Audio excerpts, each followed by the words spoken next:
sponsored in part by Pediatric Associates of Dallas. Pediatric Associates of Dallas has been providing excellence in pediatric medicine since 1971. PAD has locations in Dallas and Plano and is now open 7 days a week because taking care of kids is what we do. The following content is not intended as a substitute for professional legal advice, medical advice, diagnosis, or treatment. Always seek the advice of your attorney, advocate, physician, or other qualified health provider with any questions you may have regarding any medical or educational concerns.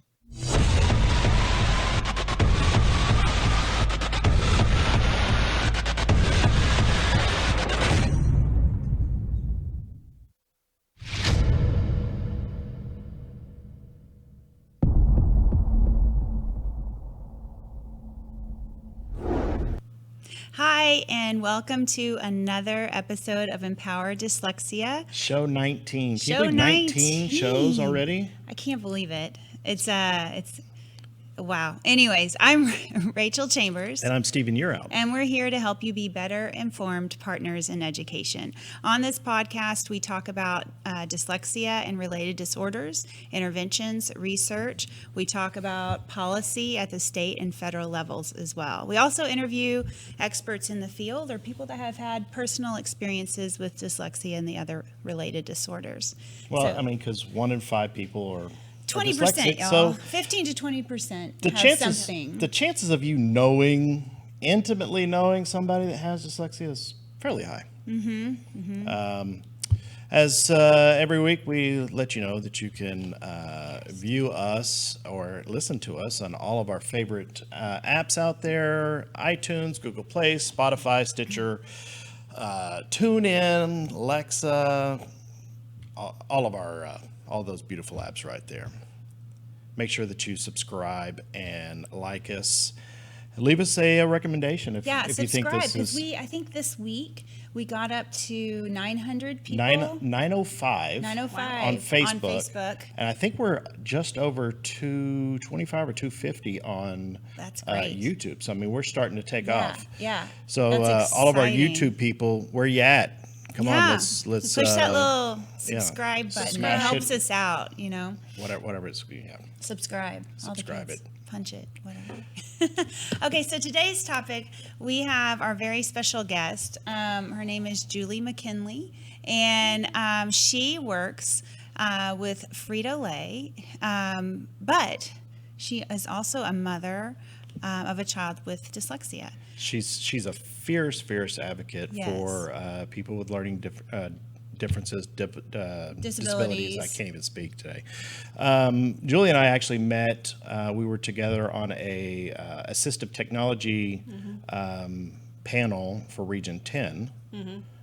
They reached out to Julie, or Julie was actually trying to get assistive technology for her son. I was trying to make them define, because the way in the school system they were trying to narrowly define it into Braille machines or this and that. And I'm like, to me, assistive technology is so much bigger than that. And so I'm not one who takes no for an answer well. So I phoned Region 10 and I started asking questions and got to Nancy Disterlick, who was like, hey, yeah, no, you're not wrong. It really is a broader picture than what She's you're great. thinking. And then she kind of connected, Steve, well, actually, she's like, would you want to serve on a parent committee? And I said, sure, I'll serve on a parent committee. And the next thing I know, she had reached out to other people. She had reached out to you. And then she's like, I've got a gentleman from Garland. I said, are you talking about Stephen Urout? And she's like, yeah, how do you know? I said, it's a very small community. I said, we all find each other. All of us find each other. Yeah, That's outspoken ones, right? Yes.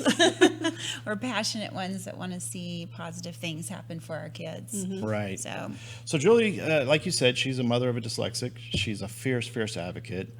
You mentioned that she, the other thing, you serve on the Special Ed committee at for PISD. Plano. Yeah, Plano ISD. in Plano. She works at Frito-Lay, where she's the president of the Enable. The Employee Resource Group Enable. Yeah, so we'll talk about those things, and of course, Julie's story with getting indoctrinated into the dyslexia world. So Yep.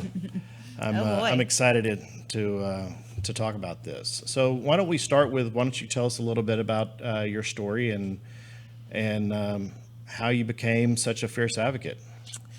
Well, I was never expecting to be on this road. I think probably all of us can probably start out with that answer with, this was never where I was expecting to be. But, I have 2 children, and my second happens to be dyslexic. And it was a very confusing journey because he started out with speech problems at 18 months old, and he was a stutterer. And I kept, asking the question. I was told, developmental, wait 6 months. Waited that 6 months. Oh, it's still developmental. Wait 6 more months. So I got waited 6 months 3 times for 18 months. By that time, he's 3. That's what happened to me. So which 6, did you ask him which 6 months do you want me to wait? Yeah. When does the 6 months start? He's on the Yeah. cusp. Yeah, so Well, wait it right, out. yeah, just keep waiting. And so by the time, because his birthday's September 3rd, which misses the September 1st cutoff for schools. So by the time he turned 3, they're like, oh, well, now you have to go apply for PPCD. We can no longer service him in ECI. So What do those acronyms mean? Because a lot of people don't understand ECI, what so ECI is early childhood intervention, and I believe you can receive services for children that are under the age of 3. Yeah, that's and the you have to cutoff. reach out. You can probably look up. They told me to go directly to my school, to my Yep. elementary school that that I fed into, and then they put me.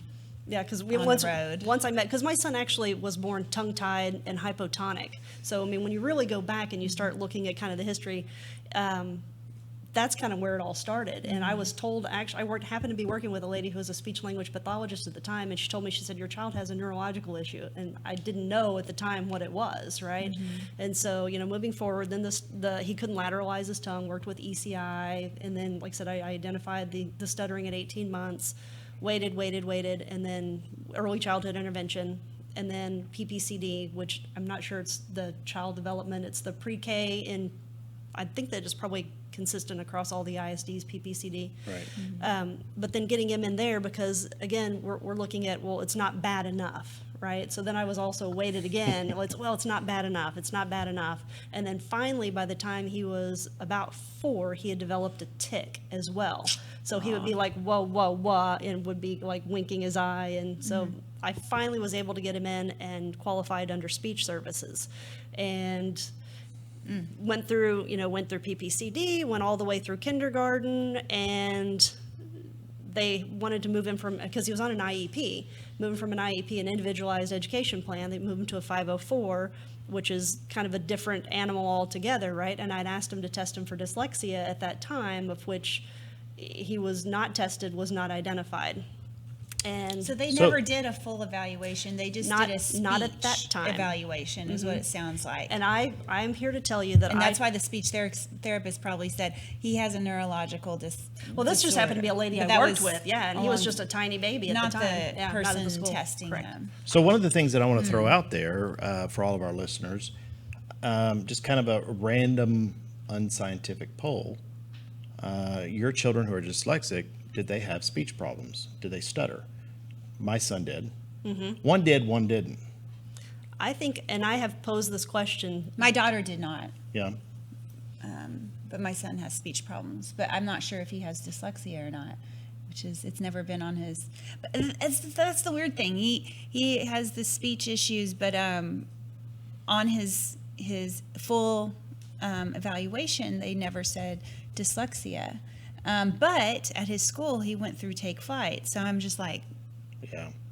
So, I'm not really sure what's going on with him. I'm going to have him reevaluated this summer, so we'll see. Well, I think that if districts were to go back and look at the pool of children that have gone through speech and then compare them later on with the number of students that wind up in the dyslexia programs, I would, while I'm not a scientific, data expert, I would think there would be a highly correlated. Be a good research study, wouldn't it? I truly think so, because I think that there is a high correlation there.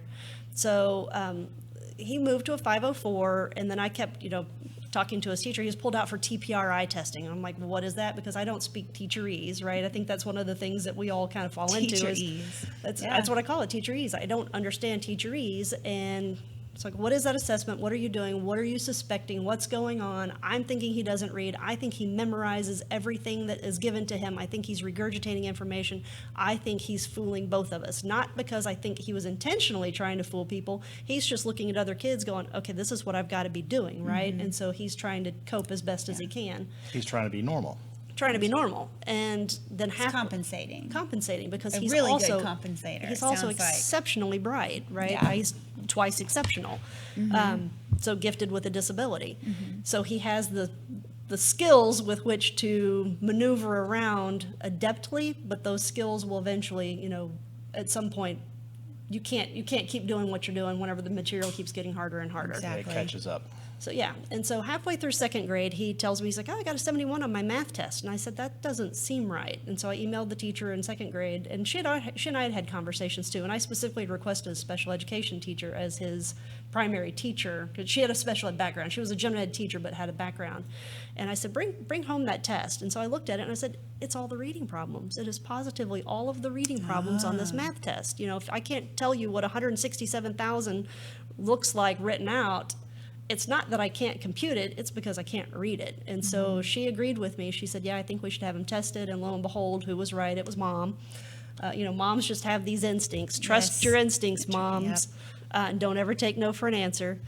And so, had him identified, and we've been working through, take flight. And he's one of the things that I'll tell you with the speech, because we did do speech for a long time. So being in speech, it was kind of like a double-edged sword, because what it did is it gave him all of the phonological skills, which put him into a high phonological awareness on the tests that they do, but yet he doesn't read, and I'm actually working with a lady right now who, she had him go through and read all the nonsense words. He could read all the nonsense words. But then she had him read a paragraph out of The Secret Garden, and it was talking about how the flowers were astonished. Well, he has enough decoding skills that if you give him like a science book or something that's just fact-based that he can kind of predict, but whenever he can't predict it, it's like wheels off, right? He's like, the flowers are astonished. That doesn't make any sense, right? Because first of all, he couldn't read the word astonished. So because he couldn't read it and he couldn't figure out how to decode, why would a flower be astonished? So it's the personification in the language that's going to trip him up, and that's kind of what. So he's in fourth grade, going into fifth grade, and so I continue my journey to get back into like the IEP situation, so I can be more in like the driver. Always have a seat at the table, because one of the differences between IEPs and 504s is you have in my mind, a better driver's position, and you've got goals with the IEP. So goals. in these number of instances, and there's monitoring. So in these number of instances, you have to be able to do this, and you have rights. And you have rights under 504. Safeguards. But yeah, Kind of. there you go. Yeah. It's best practices to have the parent involved. I mean, But you don't have to. If a district Right. was to say, we're not going to deal with you, parent, I mean, they're well within their rights. And that's, the legal protections, the protections for your child, the equal voting right as far as what the child's education plan is going to be like, all of those voting rights basically is given to the parent, where in a 504, it's not. However, like I said, it's best practice to give that same type of But it's methodology. not mandated. It's not mandated. By So, law, it's not mandated. But, So. sorry. Right. Yeah. So anyway, so Sorry to go off on that, but So that's my journey, and we had mentioned earlier, when your heart starts living outside your body, that's whenever you start on this journey, because there's somebody out there living in the world who you are the person who stands between them and an unknown future. that's right. And I mean, you Thank you. you start drinking from the fire hose, staying up till, all hours of the night and Google heaven, trying to figure out exactly what it is that's going on with my child and how do I get them the best help, possible. It's maddening and rewarding. That's what I was going to think. all I at don't the think it's same Google. time. I don't think it's Google heaven. I think it's Google hell. Believe me, you get thrown down some rabbit holes. Yeah. So I mean, it's good. It's good to be there and passionate and researching, because that's the only way you're going to gain enough knowledge And to building a help your network. child, and along the way maybe help 10 other children, Well, and right? that's- You know, or that's- maybe a whole school of children just by the stuff that you found out. So that's what's, you know, good about being persistent and, you know, an advocate and, you know, basically a champion for people. Right. I know, you know, my son has a friend that, you know, I had kept telling the mom, I said, I really think that your child is dyslexic. And she moved to a different district and was able to identify her child as dyslexic. And I actually told my son, I said, we were able to identify your friend because of what I learned from you. What you saw. What I saw within you, I was Yep. able to help your friend. That's right. And how, you know, that should make you feel proud because you, just by being you, have helped another person. Yeah. Yeah. And that's You've- always you've a good helped change a feeling. life. Yeah. Most definitely. Change your trajectory. Absolutely. Yeah, it's good stuff. So how did you become on the Plano Special Ed Committee? Well, I actually have a friend of mine from high school. She has a very gifted child, and so she's very involved in the schools, and she and I reconnected. I actually had called a 25th high school reunion. I ran into our class president. I was like, hey, I think we should really have a 25th high school reunion. And, well, we wound up, you know, kind of like reconnecting back there, and, hey, you still live around here? I still live around here, and just kind of talking and stuff. And she's very active in the community and in the schools.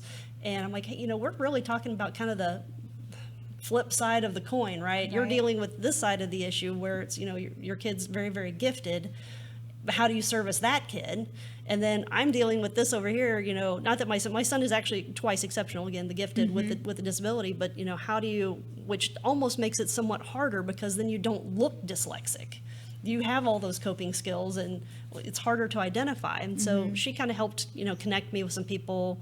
And I was like, you know, I'm going to, again, to your point, it's just, I'm going to make a difference for somebody else, right? That's one of the projects we worked with in the district this year is like, how do you work better with parents? That was kind of one of the projects. And of course, I'm the first one to, you know, raise my hand and give my input because we've all been to IEP meetings. We've all been to 504 meetings, and it's a stressful. daunting process, especially. Well, I mean, how many parents do you that you talk to when you start talking to them about dyslexia and the struggles that those parents are going through? That when you start telling them stuff, they're deer in headlights. They have no idea what you're talking about, Right, yeah, absolutely. and they have no idea how to advocate for their child, and they're helpless. Right? Yep. So you have to educate yourself. I mean, that's why this show is here. So we can take all the knowledge that Rachel and I have and that our guests have and try share to it. to condense it into a form that somebody else can take. Oh, I need that piece. I need that piece. I need that piece. Right. And be able to go advocate for their child. Right, because when I first started on this journey, when people were like, FIE, what's that? A full individual evaluation, okay. And if you disagree with that, you get an IEE. Well, how do you do an IEE? And, you know, an individualized education is whatever, I'm not sure what I just Yeah. know that that's what you use to like refute the FIE if you absolutely need to. And so you're like, well, how do I do that? And so now I'm much more educated because the more you learn, the more questions you ask, the more people come into your life that have shared experiences. Oh yeah, I've done that. I've been here. Oh, that was my journey, you know, a few years ago, and here's how I would navigate that. So the more you speak out, and the thing is whenever you're on this journey, you feel alone. You feel like you're by yourself. And that's one of the other things that I want people to know is you're actually not alone. When you quoted earlier, 15 to 20%, there's probably, that's just that population. But when you start looking at parents and grandparents, like I'm Everybody not just like, that's involved. Everybody. There's so many. It's a family thing. It's a broader net than people realize. But the thing is, within this community, nobody wants to talk about it because they don't want to be perceived as being Well, I'm X, Y, here or Z. to start talking about it. I'm I here want as a light. to start talking about it and talk about it every week on Thursdays. I mean, I mean, it's not okay to be quiet. It's not okay anymore to be quiet. This is not a problem that can't be solved, and it's not a problem that you should be ashamed of. It's something that can be helped, and people need to know that. I don't think people know that. And some of the most brilliant minds have been the minds of the Exactly. dyslexics. Well, the Exactly. people that know me know that if we have a conversation, at some point during our conversation, we're going to be talking about dyslexia or something surrounding it. Yeah. So People on my Facebook, I apologize because I know every day I'm I know, sending me like too. 20, 30 things, and you guys are probably like, ugh. Enough But- with the dyslexia already, But Rachel. it means that much to me, and it means that much to me to change the future of everybody impacted, right? And just change a different outcome for so many other kids. Well, now tell us, we're going to skip to the next part, but tell us about the Women's Transformational Leadership Program at Frito-Lay. That's a mouthful, but it sounds really It is. awesome. Well, I was invited to participate, again, in the Women's Transformational Leadership Program, and there was about 85 of us. It was about 2 Hold on, years let me ago. stop you for just a second. How many people work at Frito-Lay? Oh, I mean, thousands. You know, Thousands. yeah. Are they just stationed in this We're area? all, I mean, Frito-Lay's all over. Because this is their hub. Yeah, our right? headquarters is here in And Plano. it always has been. Uh-huh. Like they've been here since what, the 20s or Oh, yeah. 10s? I'm sure. I don't know when they started making Fritos, but There's a long, thank there's God long for history Fritos. there. There's I love long history. Fritos. Yes, there's long history. Okay, so thousands of people Oh, yeah, thousands of people work and- for Frito-Lay. Okay, correct. continue. And Sorry. across the country too, not just here, but you know, across the country. And PepsiCo, because we're owned by PepsiCo, so it's a big. I mean, it's a big reach, Industry. right? Big reach. And so, you know, as a way to grow and develop their women leaders, they developed this program of which I was invited to attend. And one of the things that came out of the program was develop a business goal. And I struggled with that because I'm like, wow, you know, how do I make a difference on the bottom line? And I'm like, and I'm really passionate about this. And because I look around and I see, you know, again, 20% of the workforce, I'm like, there's a 20% unlock there of potential. If everybody felt like they could bring their whole selves to work, there is an unlock of what can happen, right? Because 20% of your people are spending at least 20% of their time hiding who they are.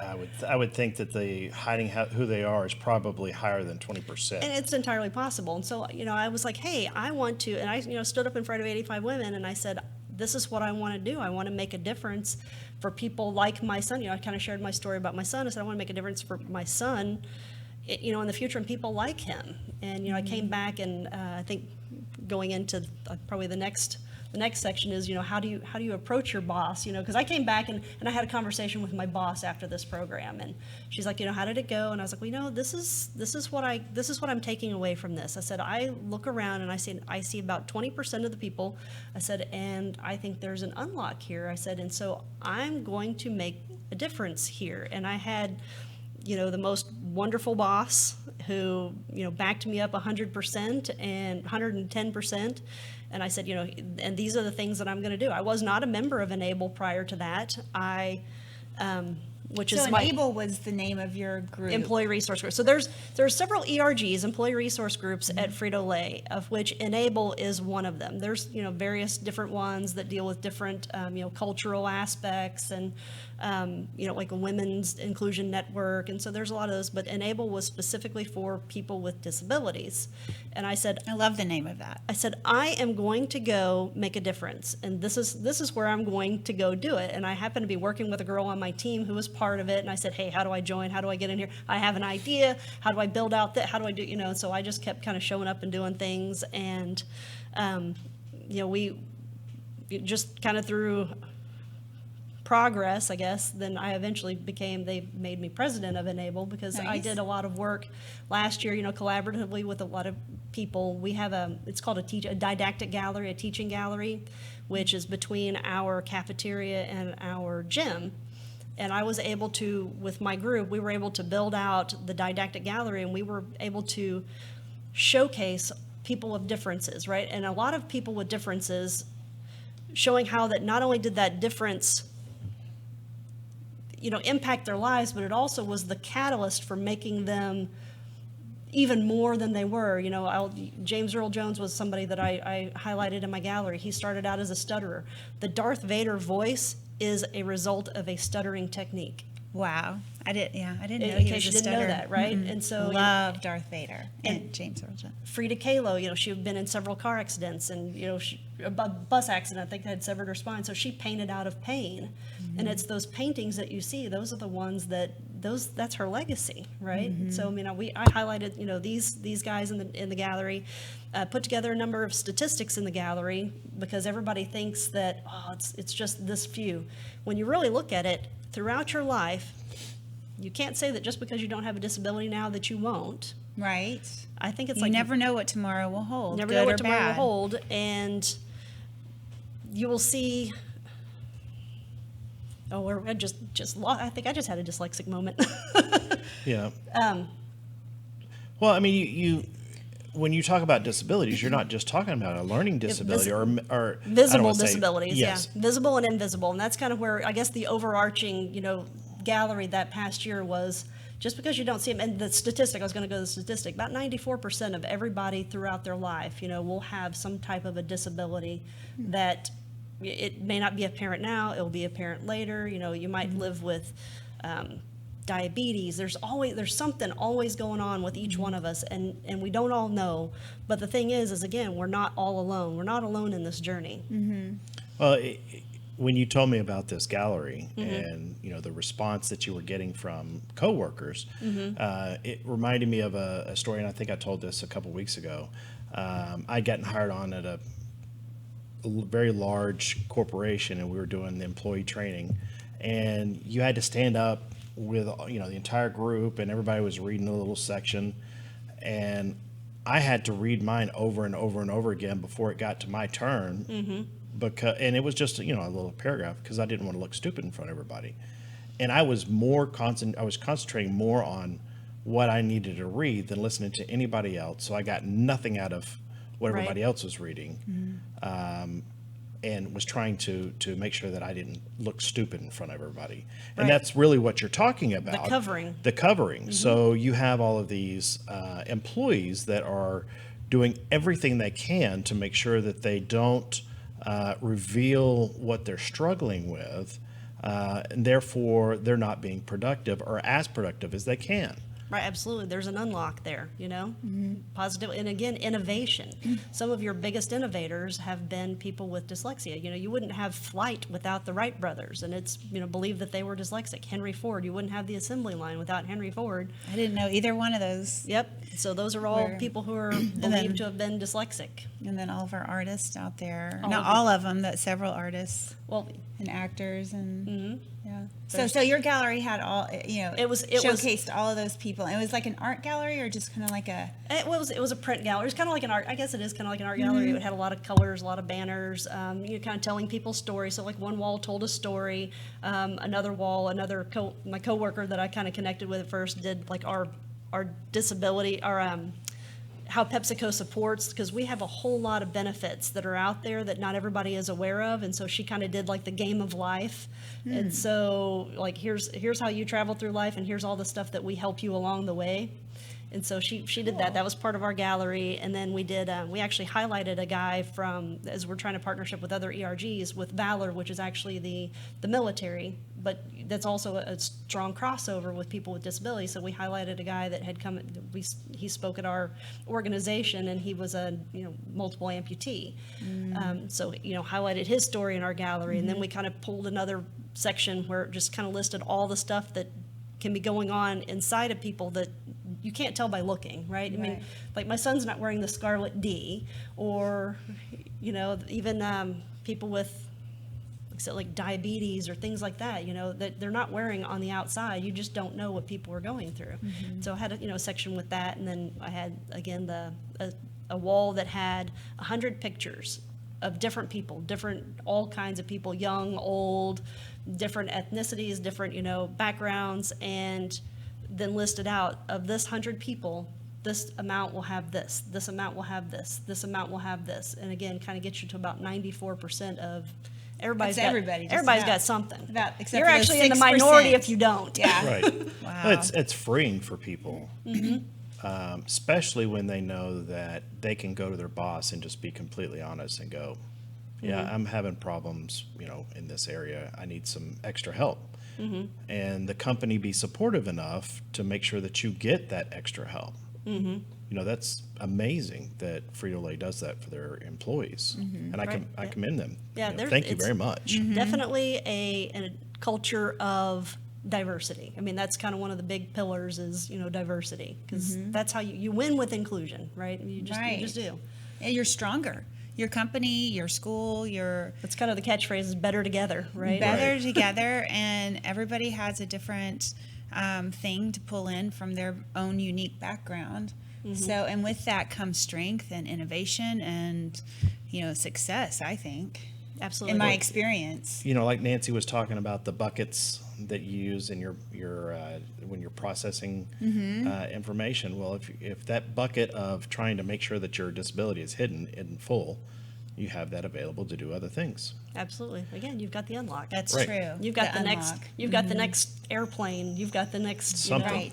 Right. That's so cool. So through Enable, do y'all bring in speakers, outside speakers to talk about, their different types of disabilities or, struggles that people have?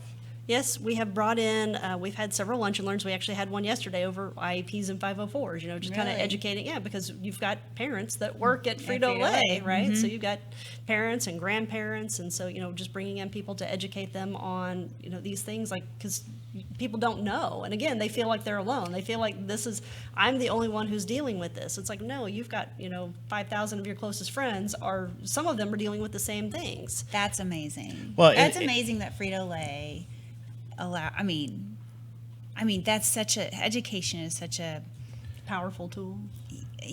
yes, but it's just like I wouldn't have ever thought in a million years that a company would have had a lunch and learn for their employees that had to do with special education, the difference between 504 and IEPs. Well, You brought that.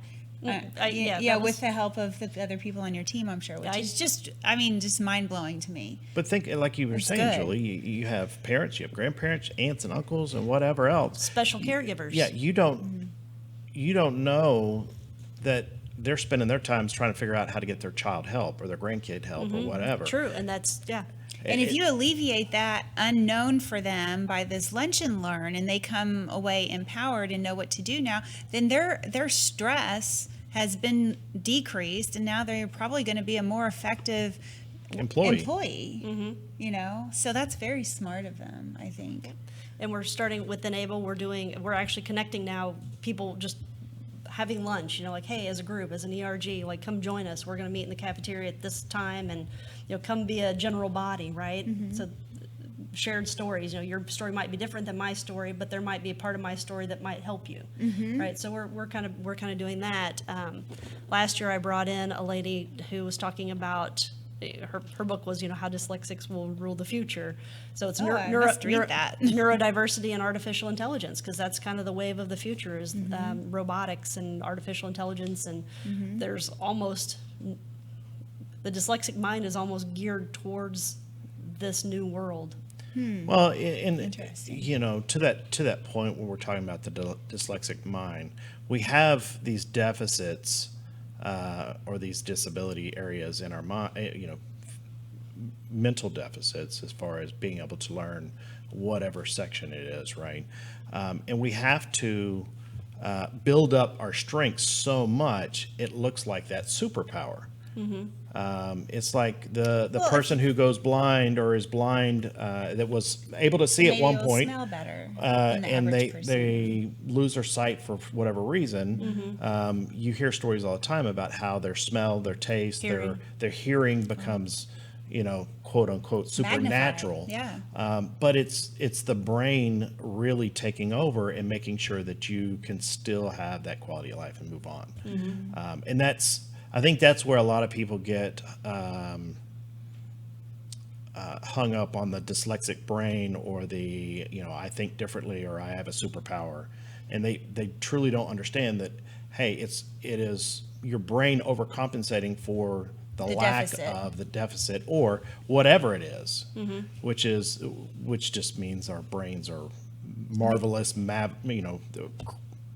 I can't even think of the word. It's just magnificent. Magnificent. Yeah. Yeah, magnificent, darling. Yeah. So, I mean, it's amazing to me that what our brains can do. Yeah. And there's still so much that is unknown about, what it does and how it can do it and everything else. So, Absolutely. sorry, but And that's- soapbox. So far, that's the one thing that artificial intelligence can't replicate is the creativity. Right. Well, let's hold out for that. Well, Otherwise, it'll take over the world. Yeah, became self-aware. one of the things that you were talking also is touch on the bullying aspect also. Yep. And a lot of people don't look at it from the dyslexic side. They don't look at the undermining comments that people make as quote unquote bullying. They're trying to be funny, or they're Right. making jokes or whatever. And, that person's going back to their cubicle or their office and having a mental breakdown because, somebody is pointing out their deficits. And they don't see that as being bullying, but, it is amazing that Frito-Lay is so forward thinking to address those type of things. So, Yep, I would agree. And just allowing us to have a voice, right? Because that's really what the idea is behind the ERGs, and this is my opinion, is to have a voice. We care about you guys, and we care about the culture at the company. We care about you and your voice. And so here's how you can speak. yeah, it's more than just a job. Absolutely. That's so cool. I hope other companies can replicate, if they haven't already, start replicating what Frito-Lay is doing. And maybe they're on the cutting edge of this, or maybe, because I work in a hospital, but we don't do anything like that. But, I mean, that's a big piece of our job is, just the helping, corporate culture, make it a place where people want to work. Right. well, and if the employees go to work happy, they're going to be, they're going to gonna get increase more out work of them. production, Right. Whistle while you work, like the little. So with Snow White. your art gallery, I don't know if you can talk about it or not, but what's been the response from your other employees there? I received a lot of support from, way high up management. I got a lot of, emails. Hey, this is fantastic. This is one of the, best galleries we've seen. It was thought provoking. I had people come up to me and say, this was the first, I feel supported, right? Wow. I feel like I can, I had more people come. I probably know who more people in the company are with dyslexia or learning differences probably than anybody, because people will come to me now. Because I actually put my picture on the poster to say, hey, I wanted people to know that behind the ERG that there were people there, right? That they could identify with, and they could see a name and, oh, hey, there's somebody I can go talk to. Yeah. Right. That has a similar issue. Yeah, and I may not even have a similar issue, but at least I Or might, and I know what that experience is kind of like, even though it may not be exactly the same. Absolutely. So are there any other programs that Frito-Lay is working with in the community? I think there's always something going on within the community, but definitely one thing that Frito-Lay is focusing on is a program called Southern Dallas Thrives. It's a joint effort between PepsiCo and the United Way of Metropolitan Dallas, and they're investing more than $2 million to provide vital programs to the community. PepsiCo has a long history of helping others, and now they're supporting Southern Dallas Thrives. Somebody saw the statistics. You got a 30% poverty rate. You've got 91% disadvantaged students. You got 46% that aren't kindergarten ready. That's huge. Those are huge numbers. So people are looking, right? And so within 3 to 5 years, the long range program is to provide healthy meals to the communities through a program called Food for Good. And the purpose of that is serve 1 million meals through Food for Good in the next 5 years. The program includes kids with summer meals and activities that feed the body and soul. There's a kindergarten preparedness, prepares kids for kindergarten called First Five. It increases kindergarten readiness by 10% and provides 200 mothers with the opportunity to enter the workforce through First Five. This program gives kids a great start in life by providing children with the age of 5 with fun, stimulating childcare that's both affordable and conveniently located.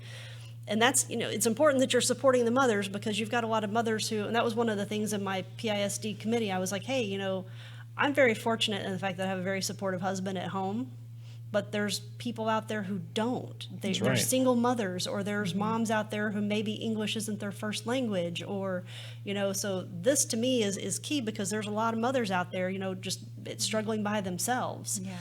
And then there's another piece where it's preparing high school students for college and career readiness. South Oak Cliff Collegiate Academy, which is helping 85% of South Oak Cliff high school students graduate college or be career ready through tutoring and mentoring efforts. That's amazing. It's a tuition-free program that helps students earn a high school diploma and up to 60 college credits or hours for an associate's or applied science degree in 4 years. Wow. So it's truly helping empower, the community. Because when you're looking at education, when kids fall behind in school, they get frustrated, they check out, they drop out. And by 2020, they're expecting 60% of all students to graduate prepared to succeed in college and career. Another issue is health. When you don't have a lot of money, your health, you're probably not eating the best food. You're not seeing your pediatrician on a regular basis. Well, you're looking at the whole child now. Right. Because you have home life, you're supporting the mothers, you have good food, or good meals. At least food. Right. Yeah, Yep. you have, or some people just food. Yeah. Right. And you're taking care of the education, so you're removing all these roadblocks, barriers, the stumbling blocks, or as Franklin Covey would say, the big rocks out of the road, and allowing these children to do what they need to do is grow. Right, yeah. So by 2020, to ensure all North Texans have access to nutritious food, quality health care, safe place to call home, and the chance to lead healthy, productive lives, and income, we provide tools to help North Texans get and keep better jobs, establish savings, and hold on to more of what they earn. And by 2020, they expect to move 250,000 people out of poverty. Wow. So these are big things. These are the goals. big rocks. That's just in Yeah. a year. That's a year away. Well, three to 5 years. five. That's the Okay. time horizon, 3 to 5 years. But yeah, 2020. 2020, These that's are the next short-term year. goals. Yeah. Yeah. Right. Wow, that's ambitious. But that's, It takes a community, and that's kind of Yeah. where, this is partnering with, all of Frito-Lay is working towards these objectives, and how do we make things, how do we make life better in that area? That's So, I mean, fantastic. that shows, Frito-Lay's vision that, number one, we're going to take care of our employees and make sure that this is more than just a job. This is an environment of growth, so we can take care of us, and we care. and we care, and we're going to take care of our community that we live in.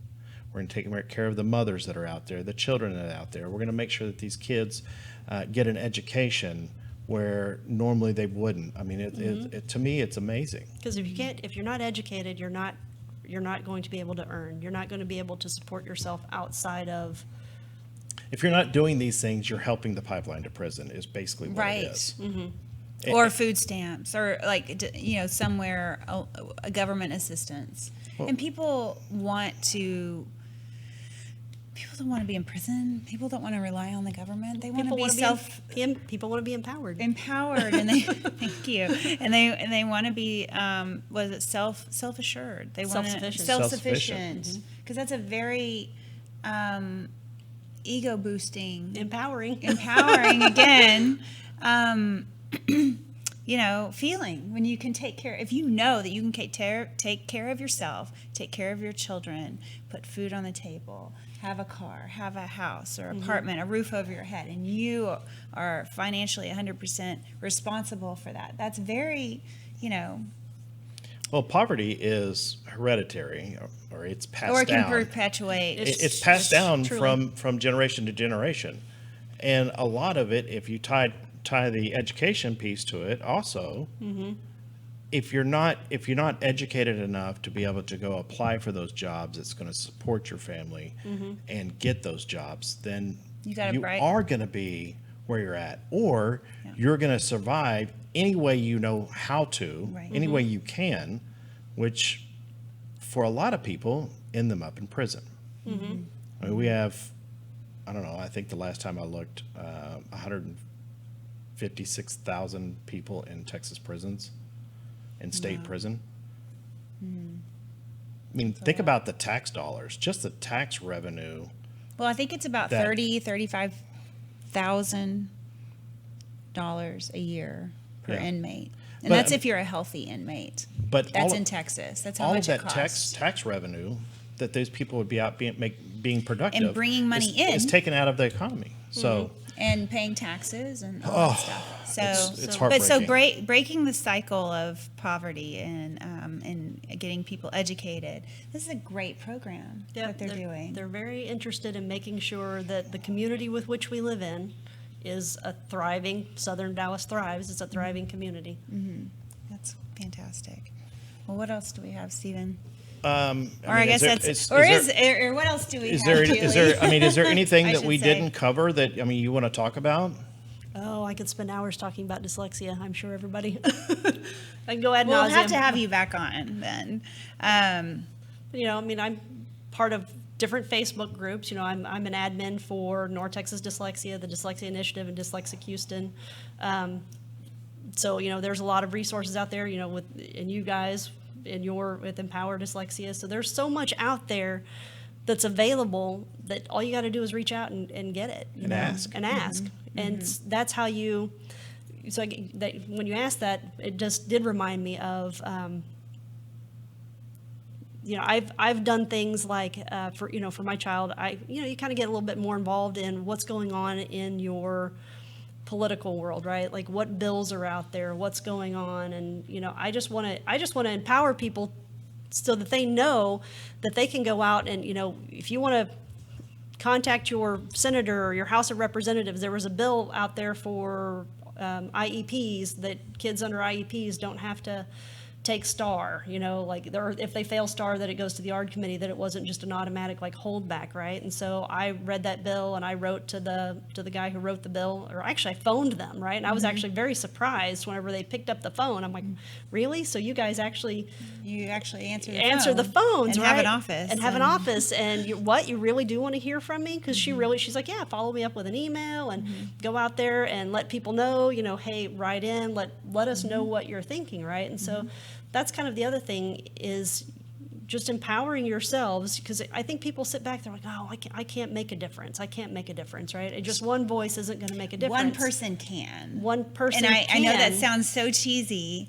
But it creates a ripple. You throw one rock It and does. it creates a ripple effect. And does. you can phone your senators and your House of Representatives, and you can go to your school board. You can go to your school board and join their meetings, right? I mean, they're open to the public. That's right. So you have a voice, and I just don't know if a lot of people realize that they have a voice and use that voice. But it takes time. I mean, we as parents, we have to know that it takes time out of our day to go do these type of things, to research these type of things. I mean, think about just hundreds and hundreds of hours that you spend immersing yourself in this stuff. However, the chances of all three of us having grandkids who are dyslexic, Very or high. great grandkids and so on, is so Super high. that we have to do what we have to do now. Right, it starts now. And that's kind of how I saw, with the transformational women's leadership. I was like, I have to make a difference. Now, my son was, I think, 8 at the time, right? And so I'm like, okay, I got 10 more years to make a difference for him in the workplace. And, if this Frito-Lay, I would be very excited for him to, yeah, that's where I want to go work. And, how do you start raising awareness and making sure that people see the value in somebody who thinks differently? So that's got to, to be honest, it was probably very selfish on my part, but it's But you may feel that way, No, but but because you're helping so many others. And I do see- it's not self-serving, and even within- it's self. It is, but no, it is self-serving because you're taking care of your own. Your own, And if you can't take care of your own first, you're not going to be able to take care of anybody others. else. Right. And I know. So let me get mine taken care of, Yeah. and Yeah. because of the journey that I go on, I'm going to be able to then turn around and help anybody else that needs it. That's So- exactly what I thought when my son was 3. I'm like, oh my gosh, this is not a good system. I've got to leave this system right now because it's I have to have my child succeed. And he's not going to succeed here. But I'm never going to forget, and I'm going to turn back around once I get my son taken care of and my daughter, and I'm going to try to help in some way, fix this problem. But parents are So parent advocates, regardless if you have a child with a disability or not, if you see something that is not right, you going to your school boards and speaking up, you going to your representatives, whether it's state or local or federal, it means the world to them because they understand what's going on, what the problems are in their their districts or their constituents, and they know what they need to focus on. Without us doing that, without us going and having these conversations, they're going to do whatever they need to do up there, because they don't know any different. and they're not going to listen to anybody else that comes up and goes, "Hey, there's a problem." Right, absolutely. Yep. yeah, and I mean, it may take some time, like you said, but it's time well spent. Yeah. You know, what else are you going to do? Watch some YouTube videos, catch up on the old Friends episodes that you didn't get to see in the 90s? I mean, come on. I just see it as laying a foundation, and I know, like, even with my district, changing the way my son's program was kind of delivered, you know, actually now has benefited because I was a very strong voice in one regard. And my picture's probably up somewhere, but you know, I was a very strong voice, and what I was able to do for him with the questions that I raised is now benefiting a whole section of other students. Like, everybody behind him benefits. And doesn't that feel, I mean, it feels good. It does, and he's, you know, he's making a difference, and he you just doesn't know that he's making a difference. You didn't even set out to do that. You set out to help your son, and in way of, you helped the program start to shift. The paradigm. Yep. Yeah. It's great. That's it's good that, stuff. I can't unsee what I've seen and unknow what I know. Yep. So since I've been given this this knowledge, I have to do something. then with I have to do something. You have to. Otherwise, I'm part of the problem. Right. it. Right. Yep. Right. Yep. Well, So- Julie, thank you so much Thank for you. coming on our show. Thank you for And having me. Thank you, Frito-Lay, for letting Julie come Absolutely. on. We've enjoyed her so much. If you want to learn more information about the programs that Frito-Lay is doing, go to their website. It's www.fritolay.com. And I bet they have a really good, like, Frito-Lay, you know, chili, what is it called? The stuff that I always ate Frito when pie. Frito chili pie. Oh my gosh, Yeah. I was raised on that. So anyone interested in learning more about activities and more on Southern Dallas Thrives can visit southerndallasthrives.com. So I think that's all we have for today. Is Well, that right? you know, we always want to make sure that we tell people it's important for us to hear from our viewers, to know Yes. what topics that are out there that we may not have covered yet that you really want to hear about. Yes, so please we can research message and, us. and bring, you know, those experts on Yeah. and talk about those things. Yeah, you'll be talking to either me or Stephen. Right. If you message us and tell us your concerns or maybe just your story and or a topic that you would like for us to discuss or find an expert that we can bring on the show and answer those questions. Remember, it's dyslexia or any of the related disorders. Or any of the or, related You know, disorders. whether you're having issues in public school or charter school, whatever, we want to know so we can talk about Or even these private things. school. Yeah, we want to be able to bring this to light. So, and the way that you do that is on Facebook or through YouTube. Make sure that you subscribe and or like us, leave us a comment, recommendation if you find this information. We love our valuable. recommendations. Right. You can always see us or hear us on all of our favorite apps: iTunes, Google Play, Spotify, Stitcher, Alexa, any pod. Tune in and live every Thursday at 11 Central on Facebook and YouTube. Yes, yes. So, you know, that's, as always, we always Yes. end with, if you as a parent, teacher, guardian, grandparent, whatever, if you feel that there is the possibility of a learning disability, please don't wait. Don't delay. Don't delay, delay. because it's only gonna make things worse. Longer, more expensive. The earlier the identification, the better off you are. Right. The easier So it is to right. remediate. So it's a very yes. simple process.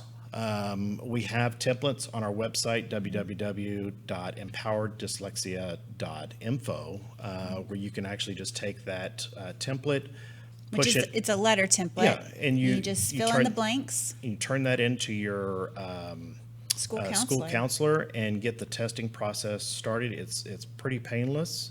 Yeah. Because that's one of the big, it was like, where do I start? I see Yeah. a lot of those questions just even on some of the Facebook pages, like, And, where you do I know, start? Some people think you can just do it verbally. It's If it all didn't happen written. in I writing, would it didn't happen. exactly. You need a paper trail, people. So we have a picture right there on our website. So that's what they look like. Click which one that most applies to you, and get the process started. All right. Thanks so much for joining us today, guys, and I hope you have a great weekend. We'll see you next time. Thanks, everybody. Bye. Thanks for having me. Thank you.